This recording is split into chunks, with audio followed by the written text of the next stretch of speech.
Onlayn savdoda 250 millionga chiqishi uchun birinchi kun. Xo'p, bugun biz birinchi qiladigan ishimiz kategoriya tanlash bo'ladi. Undan tashqari biz YTT ham ochishimiz kerak bo'lardi. Bular tayyor YTTlar bo'lganligi uchun, oldin ochib qo'yganligi uchun bu shart bo'lmadi. Bankda hisob raqamlari ham bor ekan, hamma narsa tayyor ekan. Endi marketplace'dan uzundan Yandexdan hozir biz zaявka berib qo'ydik do'kon ochish uchun. Undan keyin asosiy qiladigan ishimiz analitika saytlaridan foydalanib biz qaysi kategoriyaga kiramiz, qaysi mahsulotni sotamiz, shuni analiz qilib chiqishimiz shart.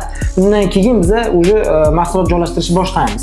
Qilgan ishimiz hozir analitika saytdan biz tanladik, uy-ro'zg'or buyumlari kategoriyasiga kiramiz. Taxminan 50 xil usul atrofida mahsulot qo'shamiz.